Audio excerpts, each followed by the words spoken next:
This is a time for justice. Welcome to today's show. I wanted to cover the train derailment. I know it's been a few days since this story broke, but obviously I've been watching this story. I've been seeing the horror stories that have come out of there. Some people don't even believe it's real. Some people do. But there's just too much stuff surrounding this, too much obvious stuff that needs to be covered. And again, you start with your government completely ignoring an event like this, where they literally had to evacuate a town, where they had the military there. They pretty much were in martial law over this train derailment. Now, if you haven't heard the story, I'll show you some clips here, because what this is really about is contaminating the water.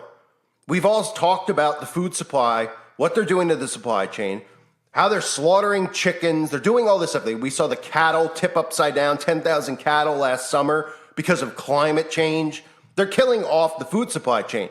But the other thing they need to kill off is the water supply. Because believe it or not, water's maybe a little bit more important than even food, because you can go a while without food, but you can't go a while without water.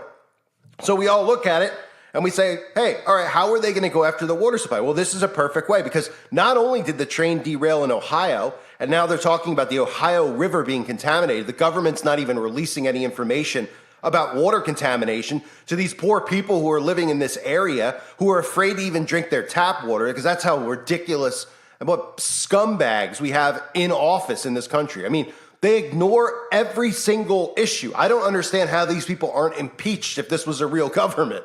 I mean, impeach them. They don't do anything. They don't talk about any of this stuff. We're talking about a catastrophe.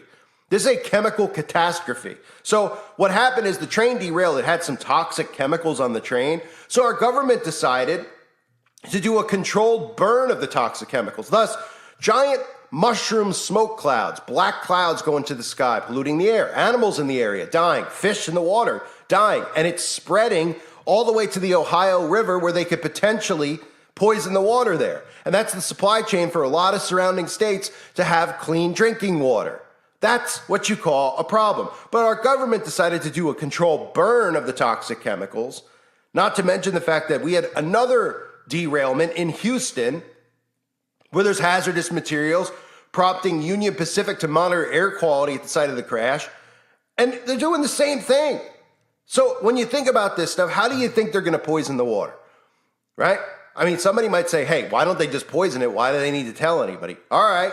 Well, this is probably an easier way for them to do it. And I'll show you more stuff about it, especially how conveniently a movie came out on Netflix, which I'm sure anyone following the story has already heard about this, called White Noise. It has the same exact plot. This isn't like a plot where you're like, you really could think about this and like, oh, you'd be like, oh yeah, why didn't somebody make a movie about it? It's a very bizarre situation. The fact that a movie just came out about it just shows you, because we know the predictive program. We knew it with Contagion. All the movies that have come out, the Outbreak movies, all of it. This is how sigil magic works. This is how the occult works. They show you in advance what they're doing. But let's take a look at some of the stuff going on in these towns. It's absolutely horrific. The other big story tonight in Ohio, growing concern about the toxic fallout after that train crash earlier this month. Residents in the area are complaining of sore throats and headaches after chemicals were released during the controlled burn of the derailed train cars. Officials are adamant that there's no threat to human life, but Ohio's Natural Resources Department revealed an estimated 3,500 fish were killed. Officials continue to test the air, water, and soil nearly 2 weeks after the derailment. It's been 12 days since the fiery derailment of a train carrying hazardous chemicals through East Palestine, Ohio, and the plan burned to prevent a potentially catastrophic explosion. Residents worry about what's still in the air, soil, and water of their rural community. Don't tell me it's safe. Something's going on if the fish are floating in the creek. Ohio officials confirming some 3,500 fish died in local waters in the days after the derailment, but insist extensive testing shows there's no threat to other wildlife or humans. They say there's only anecdotal evidence of residents getting sick and no confirmed connection to the hazardous chemicals aboard the train. I definitely have a right to know what was on that train. Still, for the first time, state officials suggested residents returning to the evacuation zone use bottled water, especially if they have a private well, while testing continues. The governor was asked if he would return home if he lived near the crash site. I think that I would be drinking the bottled water. I would be alert and concerned, but I would probably be back in my house. An answer leaving some residents with mixed emotions. I feel about 80% safe. Ben Ratner and his family live half a mile from the crash site. Their kids are back in school after being out for a week. It sounds like you're still worried. I think more so worried for the long term. Now to that Ohio train derailment turned chemical spill and its impact on drinking water. We know Louisville Water is currently monitoring the spill, bringing in scientists to detect possible chemicals in our water, and we'll have more on that in just a moment. But first, the impacts closer to the spill, where neighbors say they aren't getting the information they need. Linda Murphy lives in East Palestine, roughly 3 miles from Ground Zero and just up the hill from Leslie Run Creek. There were several dead fish floating at multiple locations along Leslie Run. The Murphys have well water, but right now they're not touching it. That's what we bathe in, that's what we drink, that's what we cook with, and that's what I also give to my animals. So it was a major concern, and they could not reassure me that the water was safe to drink. They didn't say it wasn't, but they absolutely refrained from saying that it was. Linda got one of her horses out of town, but Bert refused to step onto a trailer. Obviously, it might not be instantaneous. Where there's a result, this could be long-term for years and years. Their neighbors, Joe and Amanda White, worry about their well water too. They just returned home after a night away with a case of bottled water to share with their golden retriever, Murphy. Our well's 300 feet down. If it could have got into our wells in our drinking water. Yeah. Or how long, if it's not in there now, is it going to be in there in a week? Is it going to go, because everything's going to seep through the ground. It has to go somewhere. The Ohio EPA tells me they have not seen anything at this point to suggest private wells would be impacted. Groundwater protection plans will be considered as part of long-term remediation. As far as the water in streams, the Ohio EPA says environmental contractors are taking water quality samples daily, with results expected in the coming days. They've also put up earthen dams in a stream close to the derailment to capture contaminants. I want my water tested, every week. At least every week for the next few months until we get a nice, recorded record of several tests that says it's free and clear of anything. Linda wants long-term water testing too for her safety and peace of mind. I would like someone to reach out and reassure us that, yeah, it's safe, but do I wholeheartedly believe that? No. But ongoing testing down the road, not only today, but in the future, and a relationship moving forward where we can be confident. I'm News 5 investigator Tara Morgan. And back here at home, Louisville Water says our water is safe to drink right now, but they're anticipating a plume of chemicals to reach us after leaking into the Ohio River during that chemical spill. Louisville water experts say the chemical involved is used to produce plastics and resins. The biggest impact, they say, would actually be the smell of the water. They're monitoring the system in the Ohio River, has detected small bits of these chemicals, but the team says that they are sure they pose no risk to us. So, again, your government, which cares all about the people in Ukraine and things like that, doesn't care about its own citizens, clearly. And when you're doing something like this, this is like chemical warfare that they could just get away with, because they could be like, what? A train crashed. We didn't do anything. The textbook says that we're supposed to burn out the toxic chemicals. When in reality, this is like an assault on the citizens. They're breathing in this air. Our government went into these towns, or this specific town in Ohio, East Palestine, and they took over people's businesses. They threw them out. They threw everyone out of their home and threatened to arrest them if they didn't leave their home because of the toxic chemicals in the air. And what else were they doing while they were there? Because they weren't testing the water supply for the citizens around there, threatening arrest on people. And who's to say that this burning of the toxic chemicals, they say officials decided to conduct a controlled burn of the toxic chemicals contained within the train cars last week to prevent an explosion that could potentially cause more harm. The train cars contain human carcinogens like vinyl chloride and other toxic chemicals. The chemicals began negatively impacting the environment, such as causing hundreds of fish to die in the Leslie Run stream in East Palestine and harming various other species such as foxes, coyotes, and birds. Yeah, but they won't tell you what it's doing to the humans, will they? Because it's going to take a little bit longer for the human beings in that town to actually have it hit them right? They're not going to croak on the spot like an animal would, a small bird or a fish. So say 6 months from now, these people start getting sick. The government won't take responsibility for it. The government and CNN and all these garbage liberal media outlets, they're not going to report on it and be like, hey, we're following up in East Palestine. Look at all these people that got sick.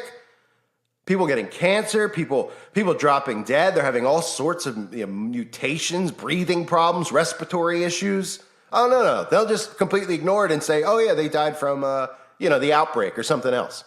So conveniently, as always, like I mentioned earlier, we have a movie that just came out in 2022 called White Noise. Get ready for it. Here's the trailer because it's the same plot. A derailed train crashes off the train tracks. What ends up happening? Oh, chemical waste flies over the whole town. It's an airborne toxic event. You'll see the people in the hazmat suits. Again, mass evacuation, which leads to traffic jams, which leads to people being quarantined. Take a look.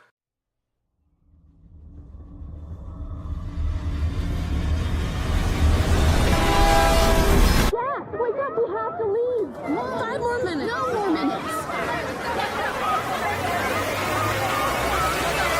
Okay, roll film. Would you like that, a protein? That stuff causes cancer in laboratory animals, in case you didn't know. Either I chew gum or I smoke. What are these children, yours? That's mine from wives 1 and 3. There's Babette's from husband 2. Wilder is ours. We're each other's 4th. Life is good, Jack. I hope it lasts forever.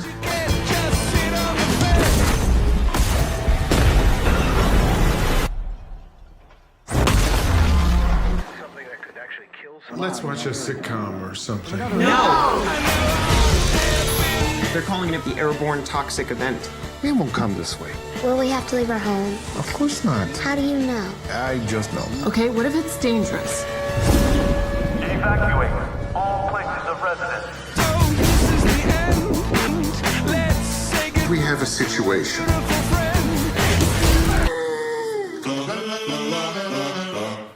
Do sheep have lashes? Ask your father. We're going sideways. Dad, do sheep have lashes? Doesn't anyone want to pay attention to what's actually happening? I wish there was something I could do. I wish I could outthink the problem. There are 2 kinds of people in the world. Killers and dyers. Most of us are dyers.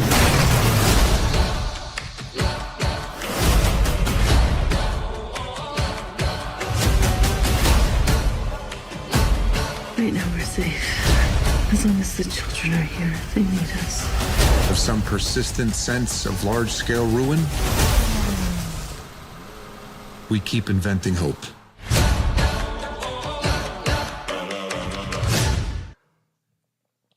These things are not coincidental. We see them way too often. We see them actually every time there is a major event. We could probably all go and find a movie that has the same exact plot line. Now, like I said earlier, this is not a plot line like, oh, it's based on a true story. Well, now it's based on a true story, but it's not coincidental. This is like an insane plot, like that you would not think of. We haven't seen movies like this with these types of plots before. Airborne toxic event from a train accident. Nobody even thinks about trains anymore. The only time we ever think about trains is knowing that we had the train strike that was imminent, that almost happened, that wasn't going to deliver fertilizer and other things. Those types of things, yeah. But I mean, a train accident casting a cloud of chemical waste over the town. It's exactly what's occurring. Airborne toxic event forcing mass evacuation. We just saw the mass evacuation, which led to people having to be quarantined because they came in contact with this substance. Oh, it all sounds very familiar to something else that they were trying to do to everybody around the world. So the fact that this is here, and then you look and you see other trains derailing, should make everybody suspicious. You have Houston with a train derailment carrying toxic materials, right? We had train derailments in other places like Philadelphia. So this stuff is happening all across the country, and it's not even getting any real attention. Pennsylvania, they had the Norfolk Southern handling of a derailed train. Another one. They're all over the place. If you just look it up, Texas, Houston, Ohio, Pennsylvania. Ever hear stories like this before? All of these trains, this isn't Amtrak, by the way. So if you're thinking and you're just listening to this like it's a podcast, we're not talking about like an Amtrak train that you might take or a subway. We're talking about freight trains, like trains that are carrying toxic chemicals in there. The type of train that you would see on a train track, you'd be like, well, that's an old train. Do they even run those trains anymore? You barely see them drive through because most of the time these trains run at night and they usually carry military equipment. But in this case, they were carrying toxic chemicals. And then once the trains derailed conveniently, of course, just like a movie plot in the same place, by the way, the movie that I showed you, the clip from White Noise, was in Ohio. So, I mean, how much more obvious can you get? And they even were reporting, some media outlets were reporting that there people who lived in that town were actually extras in the movie. They got paid to be extras in the movie. So, you know, that's just a coincidence that we're all supposed to believe, right? Because we were all born yesterday, of course. So I'll continue to cover these stories about the train derailments, but seriously, I know that some people don't believe a lot of these stories that they hear. There's some people on the website, they say that they're pretty close to the area. They don't see anything in the sky and stuff like that, which is fine. I'll take people at their word when they say stuff like that. However, if you look at it and you go, well, what is the point of them doing this? Poisoning the water is the answer. Because if they're trying to depopulate, which we all know they're trying to do by any means necessary, right? Get the population under 500 million. Well, we're a long ways from there. They're going to try everything they possibly can to do that. So contaminating water and then drinking contaminated water will kill you. It'll also kill off water supplies for many, many states, which will cause people to have to be dependent on the government for water and emergency care. So those are the agendas tied to it, and they fit perfectly with the narrative that we see going on right now with our world government taking control, doing these things, not stopping, not taking their foot off the gas pedal. One catastrophe after the next catastrophe after the next catastrophe, but it's all the boogeyman. And that's what I always say. It's the boogeyman because they don't have to take blame for any of it. They wipe their hands clean, and they're so arrogant, they don't even address something like this. This is a catastrophe. A catastrophe. You could be talking about millions upon millions, hundreds of millions of people whose water supply is contaminated if that gets into the Ohio River and continues to move. Okay? Not to mention the people in the town who are inhaling this and the animals that were dying. Not to mention that. But the government doesn't address this stuff. But instead, what does our government talk about? Well, how old should you be able to be to decide to cut off your binky? Right? Those are the things that we talk about. It's pure insanity. It's government sabotage being done on purpose. And these are the methods that they use. They use methods where they don't have to take the blame, where they could say, oh, that's ridiculous. That's a conspiracy. Oh, yeah, we derailed the train so that we could do this. It sounds just like it. It sounds like maybe you got the idea from the movie in the first place. Or I guess you released the movie to let everybody know ahead of time so you could give some predictive programming so people would be desensitized to an event like this and say, oh, wow, yeah, that sounds just like that movie. Okay, let me get back to my texting and playing on my phone, my video games, right?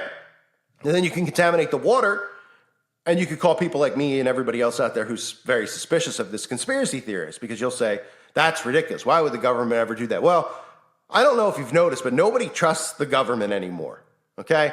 And it goes both ways because when Trump was in office, the liberals were going nuts about not trusting Trump. Now we have a liberal in office, and this is the most incompetent group of people that have ever existed, ever, in the history of the world that are all running our country. Supposedly. Now, they're all actors. We get that.